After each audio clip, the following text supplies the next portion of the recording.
tarde. Final da década de 30. Explode a Segunda Guerra Mundial. Com ela, a ascensão de um sistema totalitário, o nazismo. E o mundo conhece Adolf Hitler. Seu nome é anunciado e reverenciado nos 4 cantos do planeta. Sob seu comando, seguidores perseguem outros povos. Muitos são exterminados na tese de uma supremacia da raça ariana. Essa é a história do Holocausto. O canal Jovem Potengi apresentou no dia 4 de dezembro um debate aberto, autêntico, onde foram discutidas as causas e consequências deste episódio marcado para sempre na história da humanidade. Você vai acompanhar agora cenas de Holocausto no nosso debate do dia 4. Vamos lá.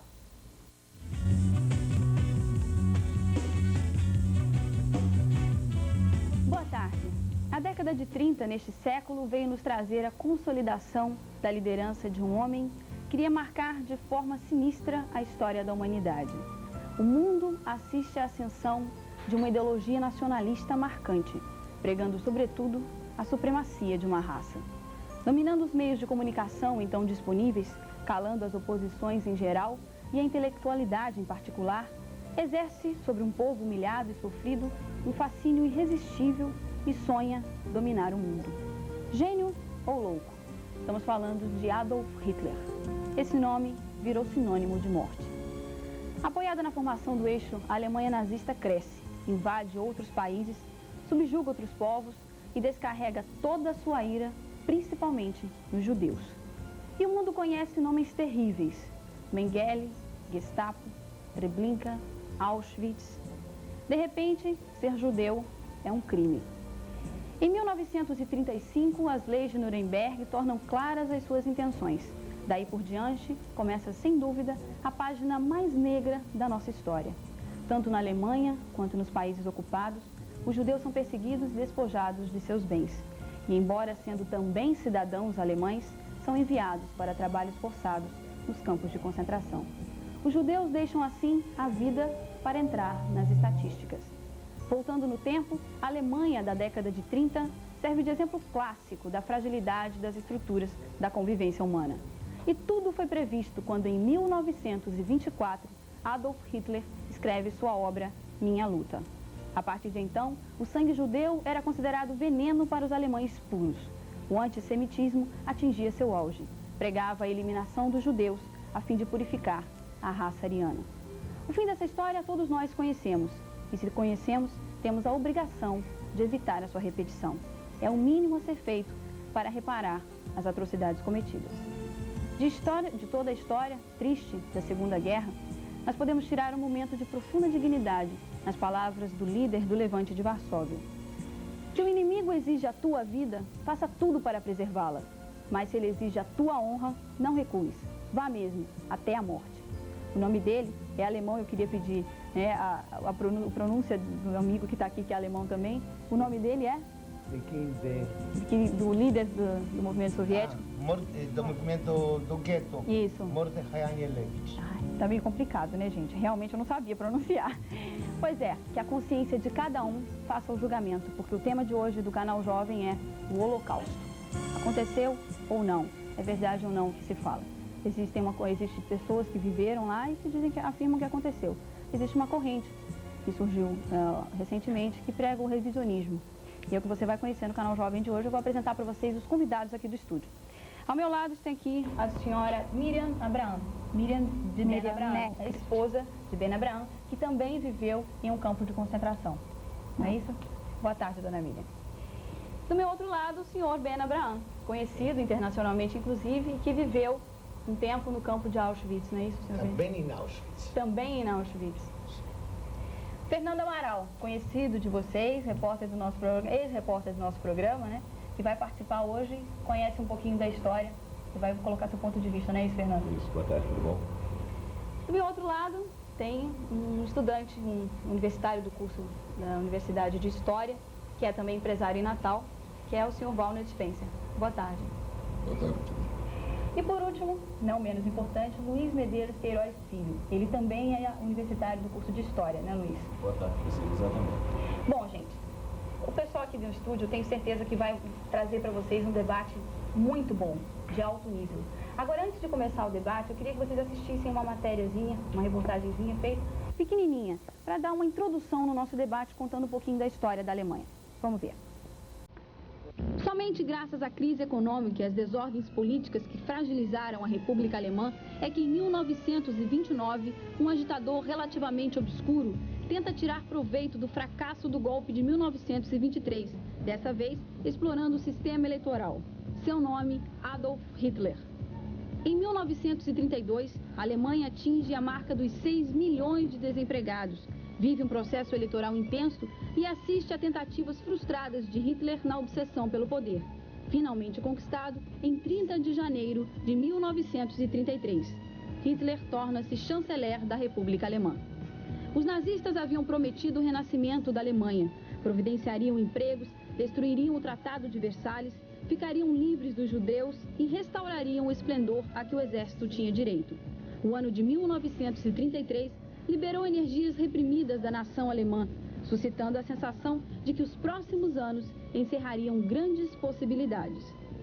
1933 assistiu à tomada do poder pelos nazistas, com Hitler tornando-se o chanceler do Reich alemão. Era o início de um período turbulento, não só para a Alemanha, mas para toda a Europa. Culminaria na Segunda Guerra Mundial. Um autoritarismo ambicioso subjugaria, com mão de ferro, o povo alemão dentro da rígida ordem nazista, agora aliada ao exército e ao grande capital. Este ano marca também a supressão de todos os outros partidos políticos. O Partido Nazista é declarado o único partido político legal na Alemanha. Em busca do poder absoluto, na tentativa de dominar o mundo, nem seus mais próximos partidários eram preservados. Como prova, o episódio conhecido como a Noite dos Longos Punhais, no qual perderam a vida 77 nazistas importantes, além de milhares de outras vítimas. A Noite dos Longos Punhais foi uma noite de assassinatos e terror. Era o clímax da violência política endêmica que assolava a Alemanha, mas, desta vez, voltada contra muitos dos terroristas que a punham em prática. A partir de então, Hitler inicia a perseguição aos judeus. Baseado em teorias que afirmavam a superioridade da raça ariana, cria as chamadas Leis de Nuremberg, lei para a proteção do sangue e da honra alemães. Artigo 1º. São proibidos os casamentos entre judeus e cidadão de sangue alemão ou aparentado. Artigo 2º. As relações extramatrimoniais entre judeus e cidadão de sangue alemão ou aparentado são proibidas. Terceiro, os judeus são proibidos de terem como criados em suas casas cidadão de sangue alemão ou aparentado com menos de 45 anos. Quarto, os judeus ficam proibidos de içar a bandeira nacional do Reich e envergarem as cores do Reich. Quinto, quem infringir o artigo 1º será condenado a trabalhos forçados. Quem infringir os artigos 3º e 4º será condenado à prisão, que poderá ir até 1 ano, e à multa, ou a uma ou a outra das duas penas. Nuremberg, 15 de setembro de 1935. Começou então a onda de massacres contra o povo judeu, que culminaria em 1942, com o início da solução final, o extermínio de prisioneiros. Cerca de 6 milhões de judeus foram mortos em campos de extermínio. Os nazistas também usaram seres humanos para experimentos científicos. O Império Nazista expande-se e atravessa cada vez mais fronteiras. Países vão caindo, povos subjugados. Em abril de 1943, o gueto de Varsóvia se levanta. Durante 28 dias, judeus praticamente desarmados enfrentam os exércitos nazistas. São 300 soldados mortos para mais de 25 mil judeus exterminados. Estava acesa a chama da resistência. A decisão de invadir a Rússia é o início do fim do sonho de Hitler. Uma inexplicável demora em iniciar-se o ataque e a extrema violência contra o povo russo desperta em cada cidadão atacado uma fibra em comum. A derrota foi implacável. O império começa a ruir, até que em 1945 o nazismo foi finalmente derrotado pelas forças aliadas. Hitler casa-se e, em seguida, comete suicídio.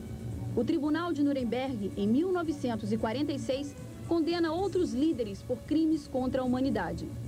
Outros conseguem fugir, alguns estão desaparecidos até hoje. A literatura universal é rica em material sobre a Segunda Guerra em geral e sobre o Holocausto em particular.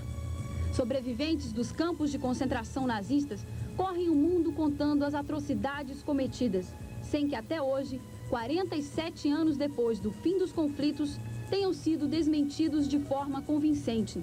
Embora uma corrente de escritores estudiosos defenda a tese do revisionismo, afirmando que o Holocausto não existiu e que a morte dos judeus nos campos de concentração foi causada por epidemias e bombardeios, tudo por culpa dos próprios aliados.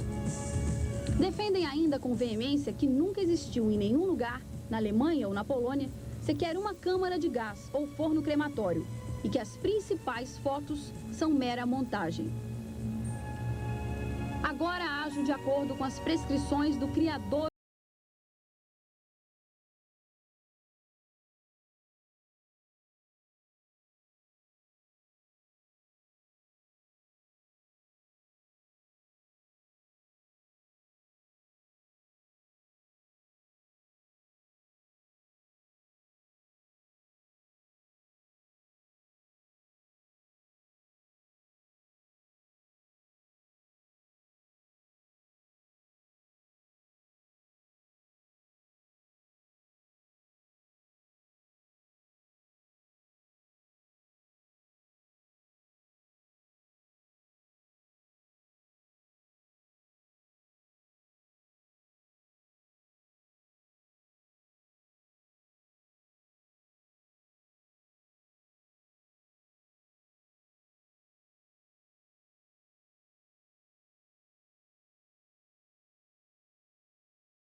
emocionante, eu estou emocionada, e olha que fui eu que fiz a matéria. E quem escreveu esse poema bonito que está no final foi esse senhor que está aqui ao meu lado, foi o senhor Ben Abraham, que esteve em campos de concentração e que viveu. Como vocês viram, eu apresentei os dois lados da questão. O lado do revisionismo, trouxe pessoas que irão explicar melhor essa tese, que ainda é um pouco desconhecida de todos nós, já que até hoje nós escutamos sempre as histórias dos judeus. Então, o outro lado foi levantado e acho que merece o debate que vai ser feito hoje aqui no Canal Jovem. Está aberto o espaço e eu espero que você possa aprender alguma coisa com a gente. Eu queria começar com o Sr. Ben Abraham. Sr. Ben, conta um pouquinho da sua história para a gente. A minha história é uma história... Um pouquinho mais para cima. É uma história de uma adolescente que perdeu os seus melhores anos nos campos de concentração nazistas. Eu perdi toda a minha família. E eu presenciei as maiores atrocidades praticadas por homem contra a fome. Eu vi fuzilamentos em massa. Eu testemunhei enforcamentos. Eu vi filas intermináveis das pessoas nas câmaras de gás, quando iludidos disseram a eles que vão tomar banho. Eu vi dos chaminés dos crematórios em Auschwitz-Birkenau, jorrando a fumaça com fogo, e senti nas minhas narinas cheiro de carne queimada. E naquela época, perambulando pelo campo, esfomeado, esfarrapado e alquebrado, jurei e prometi a mim próprio: em caso que Deus me permita sobreviver à guerra, contarei ao mundo as atrocidades cometidas. Contarei para que desta maneira contribuir para nunca permitir que as mesmas injustiças, mesmas atrocidades serão cometidas contra quem quer que seja. Sobrevivi à guerra, como só Deus que sabe. Quando libertado, pesava 28 quilos. Pode ser que por causa desta promessa. E estou aqui para dar meu testemunho. Principalmente na época que levantam-se as vozes, querendo desmentir a verdade. querendo desmentir o que aconteceu e do conhecimento de todos, com fatos, documentos, processos, depoimentos dos próprios acusados, criminosos de guerra, querem desmentir que tudo isso não existia. E isto estão fazendo quanto eu e outros sobreviventes do nazismo estão ainda vivos, que podem isto testemunhar. O que acontece depois, quando não sobra ninguém de nós para contestar tudo isso? Eu estive recentemente na Polônia, convidado pelo governo polonês. Esteve em Auschwitz, Treblinka e Majdanek, ex-campos de extermínio e concentração, preservados como patrimônio da humanidade, até hoje, para servir de alerta. Eu vi as câmaras de gás, hoje vazias. Eu vi os crematórios. Eu vi Majdanek, um monte, interminável monte, das cinzas e ossos moídos, das pessoas que foram queimadas e foram eliminadas. Eu vi em Treblinka as pedras, cada uma significando uma alma, uma cidadezinha onde não sobra ninguém. E eu nunca permita que a mentira saia fora, acima da verdade que aconteceu. Pois é, o depoimento é chocante, porque eu acredito que traga lembranças, mas eu queria dar a vez ao estudante de história que está aqui, universitário. Luiz Medeiros, nós ouvimos a história, um pouquinho da história, nós vamos ter muito tempo pela frente ainda para debater, né? E ouvimos o relato do senhor Ben Abraham. Inclusive, na teoria do revisionismo, eu queria que você me corrigisse se eu errei em alguma coisa, tá? Eu procurei livros, mas ainda existem muito poucas publicações sobre isso. Eu queria que você primeiro explicasse o que é essa teoria do revisionismo, tá? E colocasse pra gente o seguinte: ele afirma que existem até hoje campos de concentração, câmaras de gás, e o revisionismo nega isso. Bem, logo na entrada do programa, desculpa, eu estou com agora um pouco, mas logo na entrada do programa foi apresentadas cenas de cadáveres. Pode falar mais perto um pouquinho. Foi apresentadas cenas de cadáveres, de pessoas mortas. Agora a gente tem que ver o seguinte, que ali foram muitas pessoas que tiveram as vidas ceifadas pelas epidemias de tifo que graçaram toda a Europa, principalmente após a Segunda Guerra Mundial. Foram muitas pessoas realmente mortas e os sionistas, se aproveitando de toda esta série de fatos ocorridos, eles procuraram fazer propagandas, tirarem fotos, justamente para justificar ao lado dos aliados os massacres que ocorreram contra o povo alemão por parte de todos os aliados que enfrentaram o eixo na Segunda Guerra Mundial.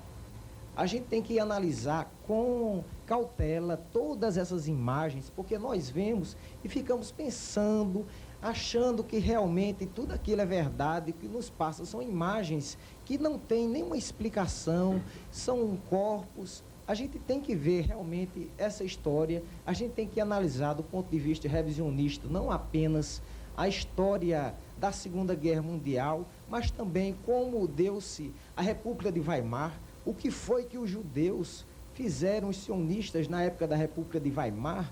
Eles estavam dominando toda a área econômica do governo de Weimar, explorando os alemães. Isso provocou, de certa forma, um antissemitismo na Alemanha. Isso é um dado histórico que a história oficial procura ocultar. Peraí, Medeiros, deixa eu tentar, então, entender que eu vou me fazer uma de telespectador, tá? Você está dizendo o seguinte, que esse antissemitismo tem uma explicação no passado.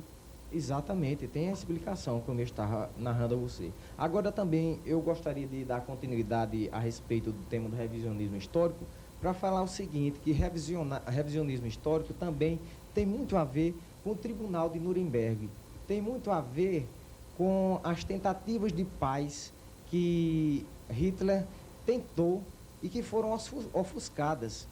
Porque os meios de comunicações, os veículos, estão todos eles nas mãos dos sionistas. Isso a gente tem que ver, a gente tem que analisar com cautela, sem emocionalismo. Eu vi você, Priscila, falou que ficou emocionada, né? Realmente, a pessoa que desconhece o outro lado da história da Segunda Guerra, quando vê uma cena dessa, uma explicação dessa, se emociona. Agora, quando a gente começa... Peraí, Medeiros, então você está querendo dizer que o senhor Ben está mentindo? Um momento, deixa eu concluir meu respondo. O raciocínio. Sim, mas o que você está falando é o seguinte, você colocou meu nome na história. Olha, na medida em que eu estou vendo, olha só, presta atenção, eu tenho a figura de mediadora, certo? Como mediadora, como telespectadora. Então, minha visão tem que ser o mais neutra possível. O que existe publicado sobre a Segunda Guerra, a maioria, né, eu peguei o que se existe de consenso até hoje. E o que é verdade, esse revisionismo está surgindo de uns tempos para cá e que está analisando novamente a história, buscando outras explicações ou buscando as explicações, certo? Até aqui tudo bem. Mas o que existe de relatos até hoje é de consenso da humanidade, é de conhecimento meu e de todo mundo, certo? Da maioria das pessoas. Então, à medida em que eu falo assim, eu me emocionei, eu não sei, o senhor tem quantos anos, senhor Beno? Eu 68 vou fazer no dia 11 de dezembro. 68 anos, bom, o senhor Eu viveu... tinha 14 anos quando a guerra começou. Então, a gente tem que analisar o seguinte, você está me dizendo que muitas daquelas pessoas que morreram, que têm fotos hoje, morreram por doenças, por epidemias e etc., por bombardeios e mesmo, certo?